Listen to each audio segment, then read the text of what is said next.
நம்பி கோயிலுக்கு போனா அது கருணையே இல்லாத கல்லா இருக்கு. இங்க வந்து சாமியார பாக்கலானா இவரும் இப்படி ஆயிட்டாரு. இப்படியே போனா என் குழந்தைய யாருதான் காப்பாத்துறது? நாம யாருக்கும் எந்த துரோகமும் பண்ணல பார்வதி. நமக்கு எந்த கெடுதலும் நடக்காது. நம்ம கல்யாணிக்கு எதுவும் ஆகாது. அழாத பார்வதி, அழாத. பார்வதி, என்னம்மா சின்ன பிள்ளை மாதிரி அழாதம்மா. அதெல்லாம் குழந்தைக்கு ஒண்ணும் ஆகாது. இப்படியே நம்ம பேசிட்டு இருக்க அவ ஏதாவது செஞ்சுட்டு தான் இருக்கா. பார்வதி, ஏப்பா பாரு. ஏய் மூசா, நீ போய் தண்ணி எடுத்துட்டு வா சீக்கிரம். பாரு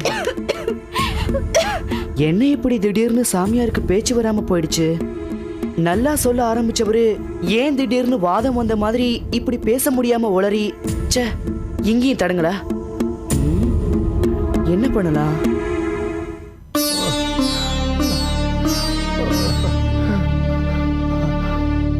தெய்வமே, இப்ப என்னால பேச முடியுது. ஏன் இது அவங்க கிட்ட என்னால பேச முடியல? ஏம்மா, ஏன் நான் கணிச்ச ஜாதகத்தை என்னாலேயே சொல்ல முடியலையே? ஏன் ஏன் சொல்லு, சொல்லு, சொல்லுமா, சொல்லு, சொல்லு தெய்வமே. ஏன் இப்படி ஆச்சு? எதுக்கு இந்த அறிகுறி? சாமி, இப்ப நல்லா பேசுறீங்களே, அப்ப என்னாச்சு?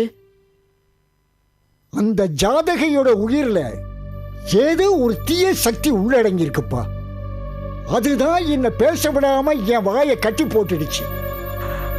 தீய சக்தியா? பேய் பிசாசு மாதிரி. இது சாதாரண சக்தி இல்ல. அது ஏதோ ஒரு வித்தியாசமா இருக்கு. கர்ண கொடூரமா இருக்கு. கொலவெறியோட இருக்கு. எத்தனையோ அமானுஷங்களை பார்த்த எனக்கு இது ரொம்ப புதுசா இருக்கு. அத விரட்ட முடியுமா சாமி? ஏன் சக்தியை கட்டி போடுற சக்தியை நான் எப்படி விரட்ட முடியும்? சாமி, அதுக்கு ஏதாவது பரிகாரம்? அகங்காரத்தோட உருமுற அந்த அமானுஷ சக்திக்கு என்ன பரிகாரம் செய்ய முடியும்? அந்த குழந்தைக்கு கூடிய சீக்கிரமே துர்மரணம் ஏற்பட்டாலும் ஏற்படலாம்.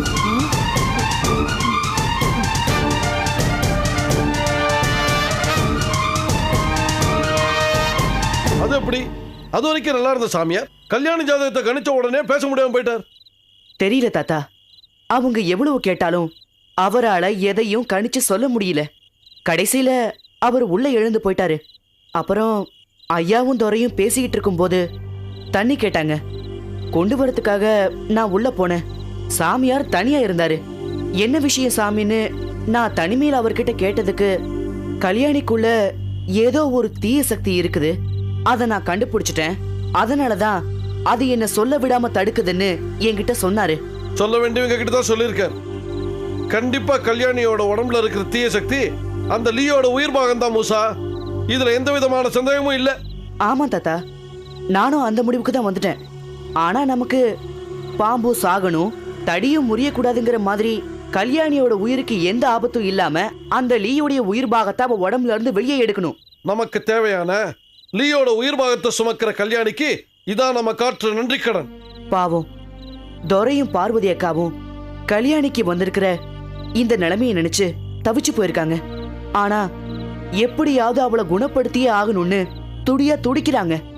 அவளை குணப்படுத்த போறது நாம தானு தெரிஞ்சா ரொம்ப சந்தோஷப்படுவாங்க. இல்ல மூசா, நாம நேரடியா கல்யாணியை பார்க்காம நாம யாருன்னு அவங்க கிட்ட அறிமுகப்படுத்திக்க வேண்டாம். ஆமா தாத்தா, நாளைக்கு காலையில முத வேளையா நாம துரையண்ண வீட்டுக்கு போய் கல்யாணியை சந்திக்கிறோம், வாங்க.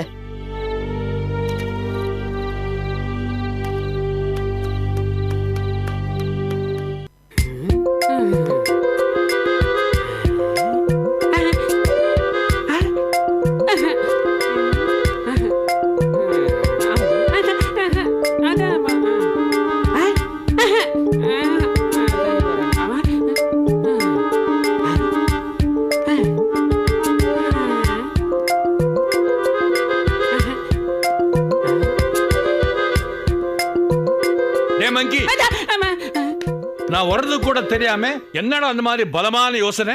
சாரி குருவே, எல்லாம் அந்த மூசாவை பத்தி தான். அர்ப்பன், அவனை பத்தி யோசிக்க என்னடா இருக்கு? அவனா அர்ப்பன்?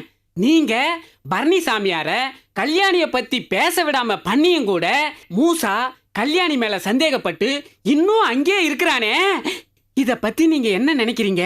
இத பத்தி நினைக்கிறதுக்கு என்னடா இருக்கு? அவன் அங்கே இருந்தால் என்ன, இங்கே இருந்தால் என்ன? அவனாலே கல்யாணி கிட்ட இருக்கிற என் உயிர்பாக ரகசியத்தை தெரிஞ்சுக்கவே முடியாது, அவ்வளவுதான். முடியாது முடியாதுன்னு ரொம்ப மார்த்தட்டிக்காதீங்க குருவே. கல்யாணி யாருன்னு தெரியாம மூசா அங்கிருந்து கிளம்ப மாட்டான் போல இருக்குது. அந்த அளவுக்கு நான் அஜாக்கிரதையா இருக்க மாட்டேன்டா மங்கி பையா. நான் கொடுத்த வெள்ளிமையே கல்யாணி வச்சுக்கிட்டு இருக்கிற வரைக்கும் அவளுக்குள்ள இருக்கிற என் உயிர் பாகம் வெளியே யாருக்கும் தெரியாது. இன்னும் 18 நாள் 4ஆம் பிறை வரைக்கும் கல்யாணிக்குள்ள இருக்கிற நான் வெளியே தெரியாமல் இருந்தா அதுக்கப்புறம் என்னை யாராலும் அசைக்க முடியாதுடா. அது வரைக்கும் நான் கல்யாணியை ரொம்ப ஜாக்கிரதையா பாதுகாக்க வேண்டி இருக்கு. அது இருக்கட்டும், நீ போய் பூதங்களோட விளையாடு, நான் கொஞ்சம் ஓய்வு எடுத்துக்கிறேன். சரி குருவே.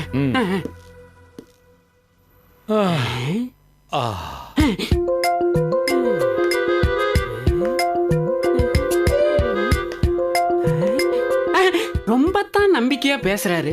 இதெல்லாம் நல்லதுக்கான்னு தெரியலையே.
சின்னதாயி,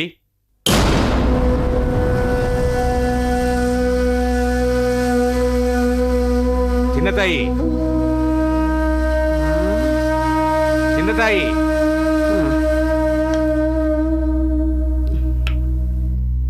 சின்னதாயி,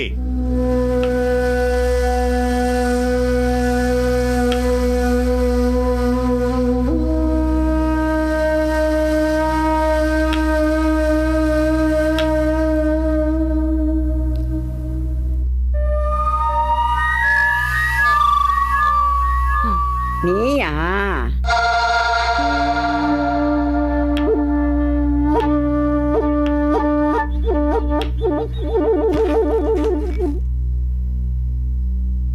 நான் எவ்வளவு கஷ்டப்பட்டு மனபாரத்தோட வேதனையோட வந்திருக்கேன் தெரியுமா?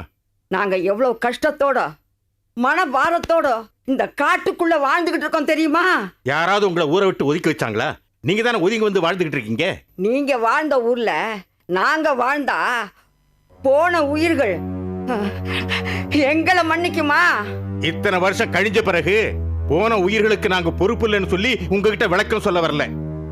நடந்த உண்மையை நீ மறக்கலாம், ஆனா ஆனா நான் மறக்க தயாரா இல்ல. இத பாருங்க, நீங்க எதை உண்மை நினைச்சு வாழ்ந்துகிட்டு இருக்கீங்களோ அதை பத்தி எங்களுக்கு கவலை இல்ல.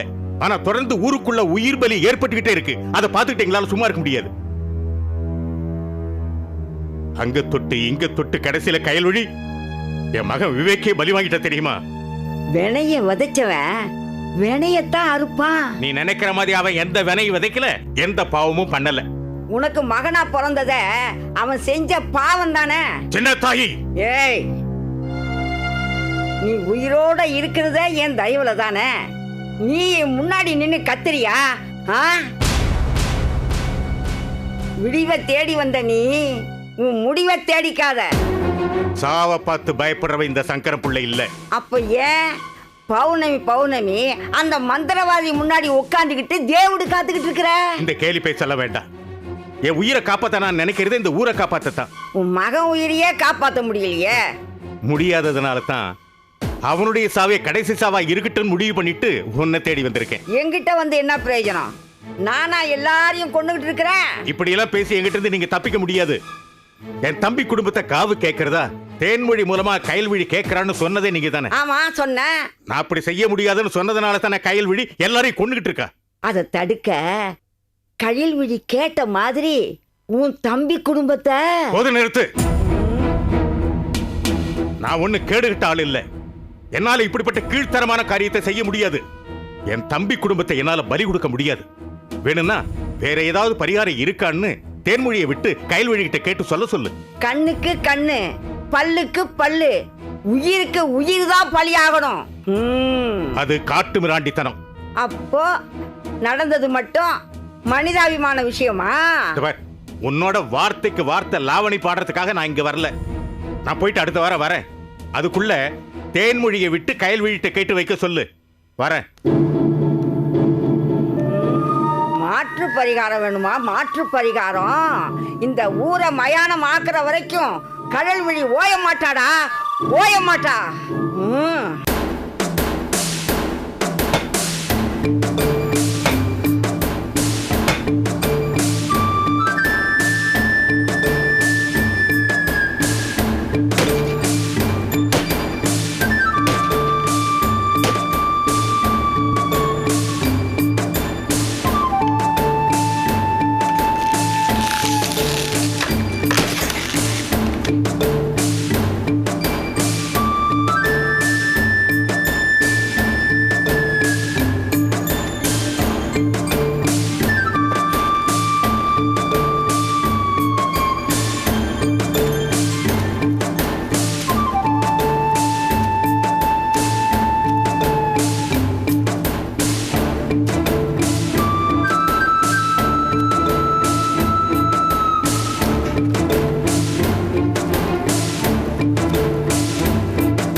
என்னது வீடு பூட்டி இருக்கு?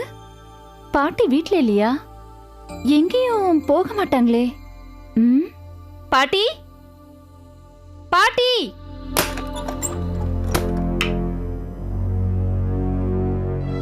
தேன்மொழி, என்ன பாட்டி இந்த புழுக்கத்துல காத்து கூட வராத அளவுக்கு கதவை போட்டுட்டு என்ன பண்ணிட்டு இருக்க? காத்து வரலன்னா பரவாயில்லம்மா, கண்டது கடையதெல்லாம் உள்ள வந்துடக்கூடாதே. கண்டது கடியதா? என்ன பாட்டி சொல்ற? நாய் நிறைய ஏதாவது உள்ள வந்துச்சா? அதுக்கு வந்தா என்னம்மா, இருக்கிறத சாப்பிட்டு போவோம். ஆனா பொல்லாத மனுஷனுங்க வந்தா சரி சரி, வந்தது வராதுமா இதெல்லாம் உங்ககிட்ட சொல்லிக்கிட்டு இருக்கிறேன். பசியோட வந்திருப்ப, முதல்ல வந்து சாப்பிடுவா. இல்ல, நீ என்னன்னு சொல்லு. சாப்பிடுமா, அப்புறமா சொல்றேன். நீ சொன்னாதான் நான் சாப்பிடுவேன். நீ சாப்பிட்டாதான் நான் சொல்லுவேன். பாட்டி, மனசுல கேள்வி இருக்கும்போது தொண்டையில சாப்பாடு இறங்காது பாட்டி. நீ சொல்லு. சொல்லு பாட்டி.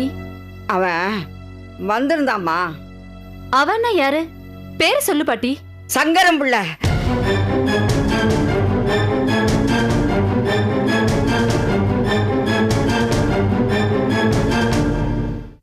அவன் எதுக்கு வந்தானா? முதல்ல சொன்னபடி அவன் தம்பி குடும்பத்தை பழி கொடுக்க மாட்டானா. நீ கயல்விழி கிட்ட ஏதாவது பரிகாரம் கேட்டு சொல்லணுமா. அடுத்த வாரம் வருவானா. அதுக்கு நீ என்ன சொன்ன?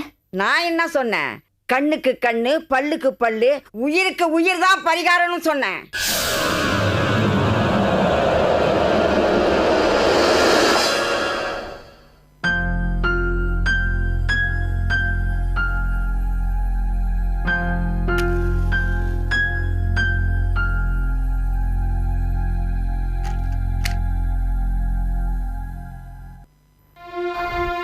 அம்மா தாயே, அங்காள பரமேஸ்வரி, 1000 கண்ணுடையாளே, இங்க நடக்கிறது எல்லாம் நீ பார்த்துட்டு தானமா இருக்க.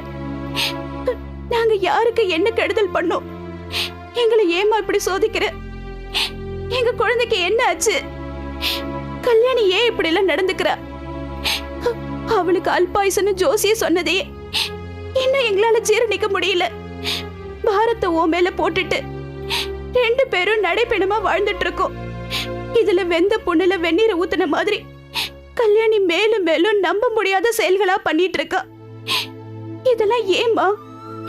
தாயே, நாங்க என்ன குத்தம் பண்ணிருந்தாலும் மன்னிச்சு எங்க குறைய தீர்த்து வைமா. நாங்க ஒன்னதான் மலை போல நம்பி இருக்கோம். எங்க குழந்தைய காப்பாத்தி கொடுமா, காப்பாத்தி கொடு.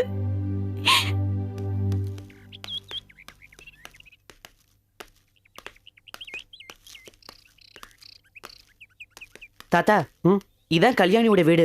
வீடு சரி, வீட்டுல கல்யாணி இருப்பாளா? இருப்பா இருக்காம எங்க போயிட போறா? கல்யாணி இந்த மாதிரி மாறின உடனே அவளை பள்ளிக்கூடத்துக்கு கூட அனுப்புறது இல்லைன்னு அந்த அக்கா சொன்னாங்களே. பார்வதி அக்கா,